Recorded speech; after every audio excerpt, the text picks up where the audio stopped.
Сәлем достар, қалайсыздар? Сіздерге осындай сөйлеу видеосын көптен бері жазбаған едім. Бүгіндегі жазғандағы себебім сіздерге жалпы жапон тойы қалай өтеді, дәстүрлері қандай деген сұрақтарды толық айтып бермекші ойым бар. Жапон тойларының өзіне тән көптеген ерекшеліктері бар. Бұны біз өзіміздің Аянның досының тойы болған болатын. Соған шақырту алғаннан кейінгі күннен бастап оның қызықтарына куә болып келген болатынбыз.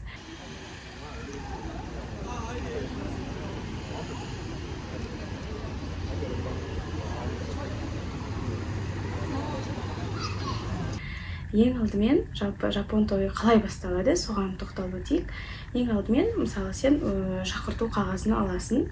Ол шақырту қағазында өте ерекше сөздер. Енді біздікін мен өзім таба алмадым, бірақ мына жерге бір мысалын қойып қояйын. Сіздерді дәл біздің қазақтың тойлары сияқты құрметті қонағы болуға шақырамыз, мекен жайымыз осындай деген сияқты. Бірақ біздің қазақ тойларынан бір ерекшелігі, ол жерде тағы қосымша бір парақ болады. Ол парақта сен міндетті түрде келесің ба, келмейсің ба, соны нақты айтып беруің қажет. Яғни сол қағазға толтырып, немесе телефон арқылы деген сияқты хабарлап міндетті түрде айтуың керек. Тойға дейін осынша күн қалғанда деген сияқты айтатын өзінің нақты бір күндері болады. Соған дейін міндетті түрде жауабымды беруің керек деген сияқты сондай бір қызықтары бар екен. Одан кейін жапон тойларына дайындықты әрине қыздар өздеріне көйлек таңдайды. Ер адамдар бұл жерде міндетті түрде смокинг деп айтады, костюм шалбар киіп барады. Бірақ біз өзіміз тойға барғанда басқаша болып бардық, себебі досымыздың өзі бізге ұсыныс тастаған болатын. Сондай қазақша киініп келсеңіздер қалай болады деген сияқты. Сол себепті Аян костюм шалбар кимеді деген сияқты. Мен өз кезегімде қара көйлек, сыртынан камзол киіп барған болатынмын. Ал Нашатайға өзінің камзолын, сосын басына тақиясын, Аянды тақиясын киіп барды деген сияқты. 清香さんが結婚したら限界ですよね。なんで清香さん結婚して大魔さん。いいじゃん。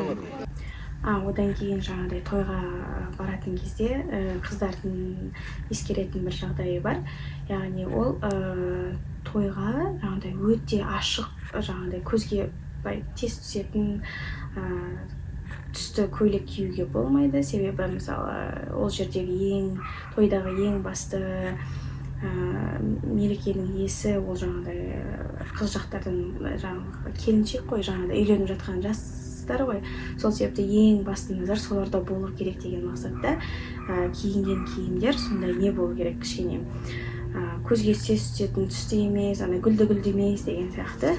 Одан кейін қысқа, қолы көрініп тұратын, немесе алды ашық өте, немесе аяқ жағынан қысқа, тобықтан жоғары деген сияқты өздерінің ережелері бар. Бір жағынан бұл жақсы деп айтса да болады, себебі шын мәнінде де тойдың бұл той мысалы қыздардың өмірінде сондай бір өте үлкен мереке ғой. Яғни сол мерекеде ең басты назар сол қызда болу керек деген сияқты.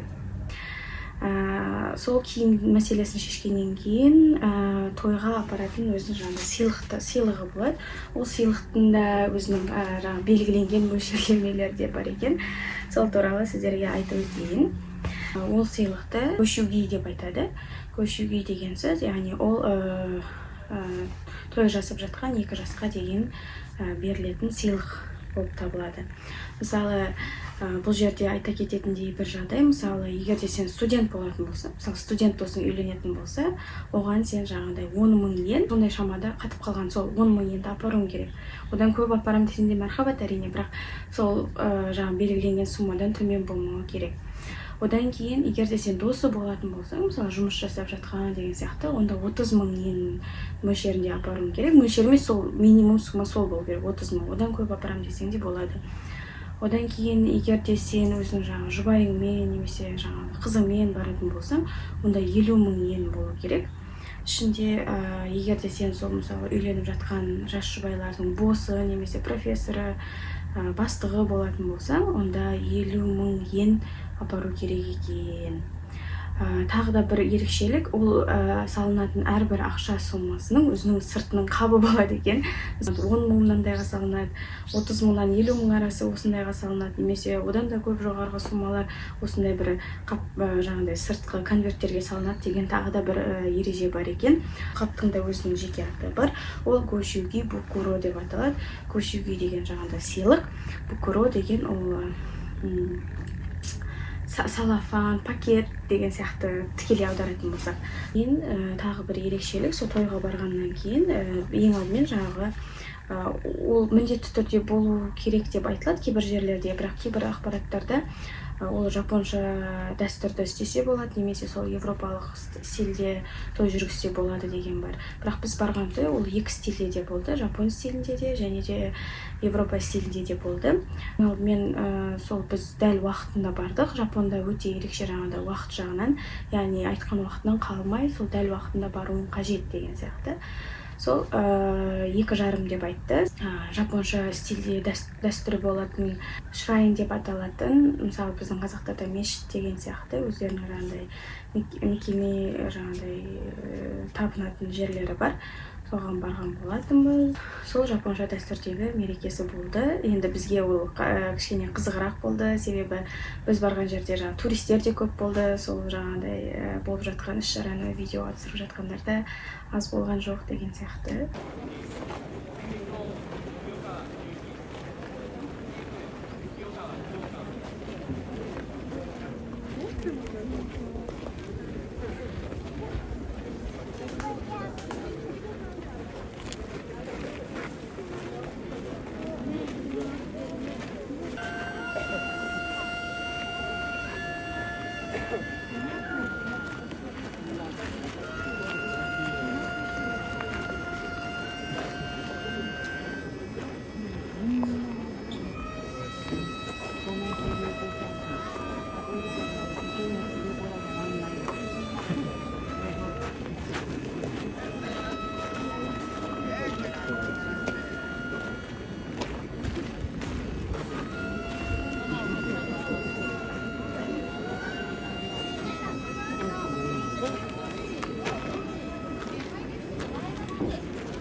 Одан кейін жаңағыдай жапонша дәстүрдегі іс-шара аяқталғаннан кейін бәріміз де сол жаңағыдай 2 жас ал ең алдында жүреді. Одан кейін оның жаңағыдай әке-шешесі, туыстары деген сияқты, туыстардың артынан достары, келген қонақтар бәріміз де еріп жаңағыдай бір әдемі жерді тауып, сол жерде суретке түскен болатынбыз.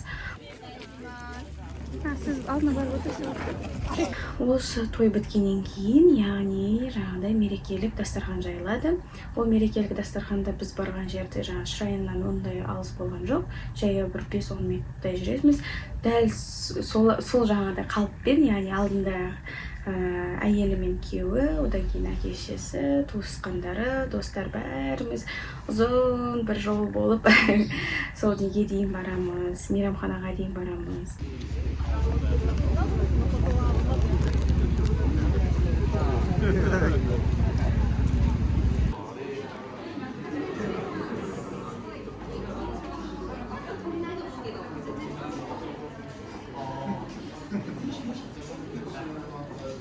Ол мейрамханаға кіргеннен кейін күту залы болады. Сол күту залында отырып, бізге бір қағаздар табыстайды.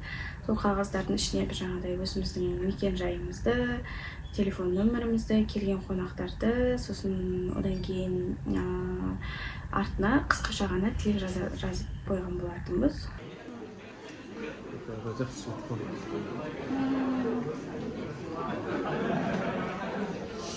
Бәрін айтып бермей, нәрсе.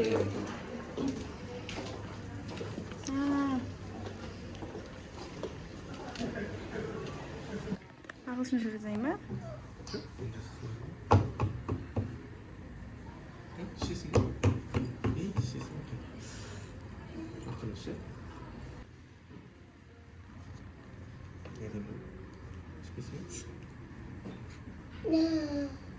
Одан кейін регистрация деп аталады.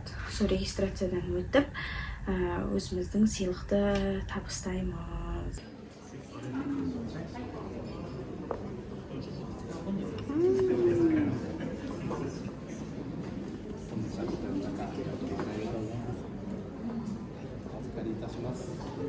ゲストカードをお預かりします。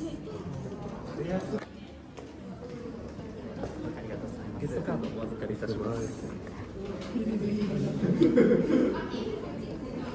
ちら本日のお席の表になってます。家族で一緒に、はい、家族と皆様に。ありがとうございます。сол регистрацияда сіздерге мынандай екі қағаз беруі мүмкін. Бұл негізі бір қағаз ғой, бірақ жұбайымен болғаннан кейін осындай екі қағаз берді екеумізге.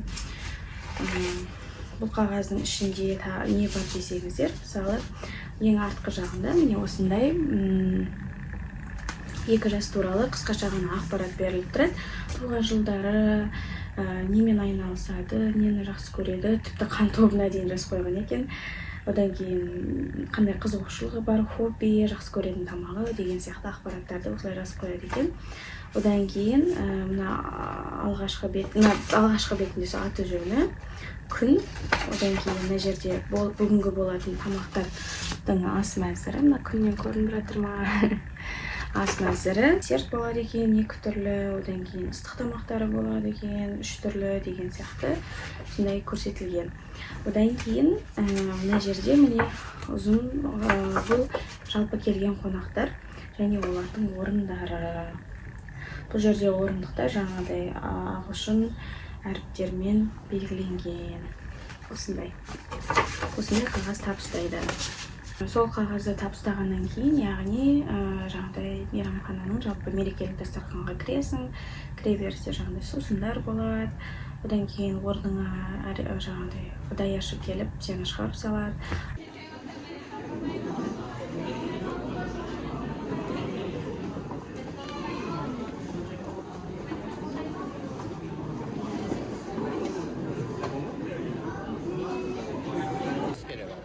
はい、ありがとうございま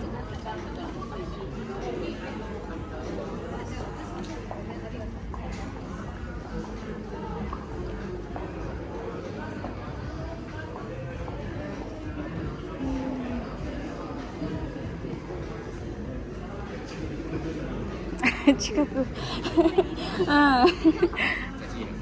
はい、ありがとう。Одан кейін бір қызығарлығы маған жаңағыдай менің жағдайымды ескеріп, одан кейін біз баламен келетінімізді ескеріп, маған жаңа орындығымның артынан жастық, одан кейін алдыма жамылатын кішкентай ғана одеяло беріп, Нашатайға жаңа баланың орындығын дайындап деген сияқты сөйтіп жаңа ерекше біз риза болдық. Сондай әр майда шүйдеге дейін ескерді деген сияқты. Кіре берісте жаңа видеода көргендеріңіздей әр үстелге, әр орындыққа жаңағыдай мынандай бір пакет қойып қояды. Ол пакеттің ішінде жаңағыдай сыйлық көрсетілген. Ол сыйлықтың ішінде не бар екендігін қазір айтатын боламын. Нашатайға бөлек сыйлық. Қазірде әртүрлі тәттілер сондай бар екен. Мындай бір тәтті, мындай тәтті, одан кейін ампаман тәттісі, Жапонияда танымал балалардың ойыншығы. Мындай әртүрлі тәттілер. Матча. Қашайын ба? Панкейк. Қызылдан шықты, е?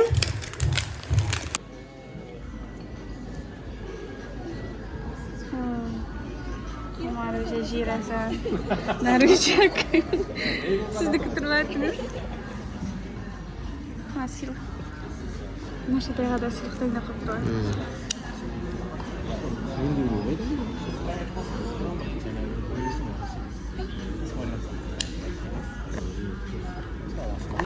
Қара, хат жазады екен, қара. Можно жүресің. Нашатай саған не жазған көрейік, қара? Dear Narusha-kun, thank you for coming. Let's enjoy.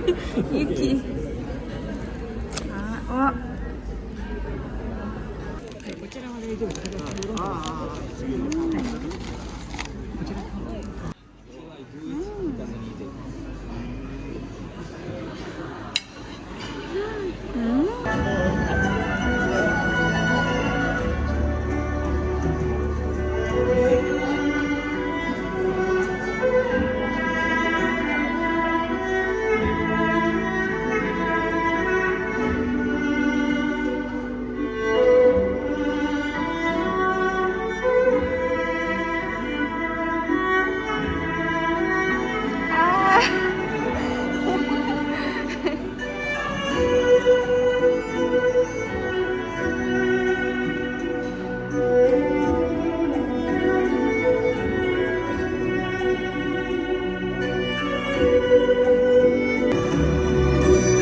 私たちのために披露宴にお越しいただきまして本当にありがとうございます。皆様冒頭の演出はお楽しみいただけましたでしょうか。はい、先ほど鶴岡八幡宮にて無事です。本当におめでとうございます。ぜひお座りいただけたらと思います。はい。ですね。先ほど私も披露宴揃いと思います。はい。それではご起立いただくということになってございますので、可能な方はご起立いただきまして、幸せを願っております。それでは皆様、一緒に乾杯を大きな声でぜひしてください。それでは乾杯。乾杯。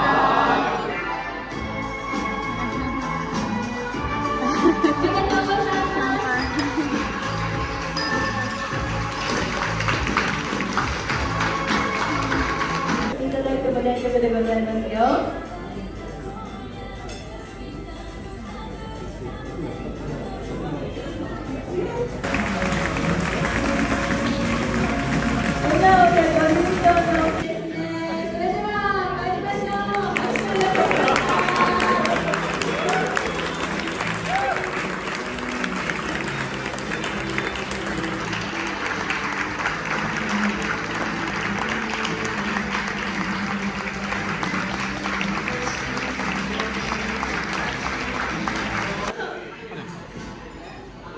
Kiming gitu. Nasa tengah wow.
新郎様へと送り出していただきましょう。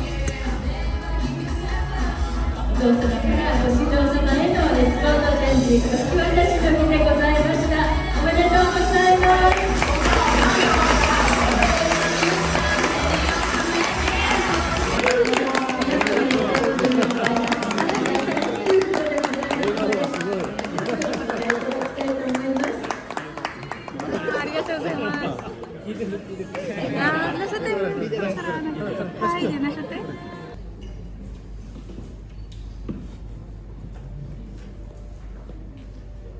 本日は皆様、結婚式並びに披露宴にご参加いただきありがとうございます。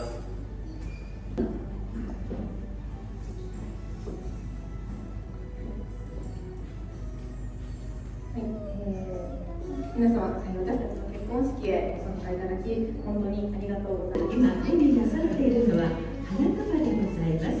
ご新婦様は金属系の、そしてご新郎様はオレンジ系の花束をご用意なさいました。もちろん先ほどお呼びになりましたお手紙も添えられております。それではご両家のお母様、その素敵な花束をどうぞお受け取りいただきましょう。おめでとうございます。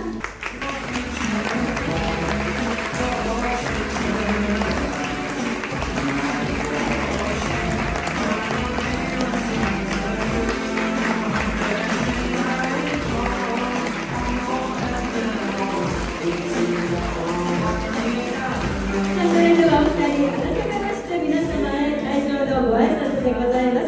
どうぞ今日一番の拍手をお寄せいただきましょう。おめでとうございます。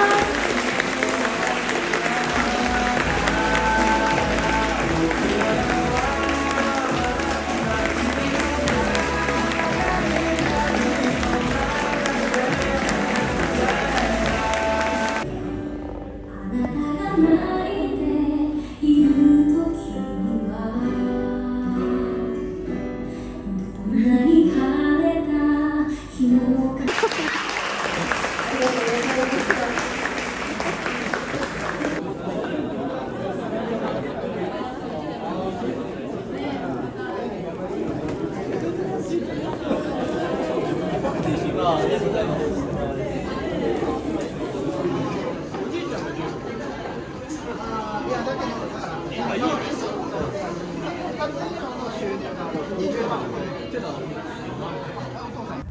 ал достар, жалпы той қызықтары осындай болды. Егер Жапонға келіп жатсаңыздар, осы видеомен, немесе достарыңыз Жапонға келіп жатса, бір жағын достарының тойларына, онда осы видеомен бөлісуді ұмытпаңыздар. Енді алла бұйыртса, мен сол декреттік демалысқа шыққаннан кейін сіздермен осылай жиі видео арқылы сөйлесіп тұруды ойлап жатырмын. Енді ниетім бар. Енді жаңағыдай уақыттың тағы да басқа да жаңа факторлар әсер етпесе, сіздермен осылай жиі сөйлесіп тұрғым келеді. Тағы да Жапонның басқа да қызықтарымен бөлісіп деген сияқты. Сол каналымызға тіркеліп, видеомыз ұнаса лайк басып, астына өздеріңіздің пікірлеріңізді жазып деген сияқты, жалпы Жапон тойы туралы ойларыңызды жазып тұрсаңыздар, мархабат, оқып, сіздерге кері байланыс жасауға біз өте әрдайым қуанышты боламыз. Тамашалағандарыңызға рахмет. Қош сау болыңыздар.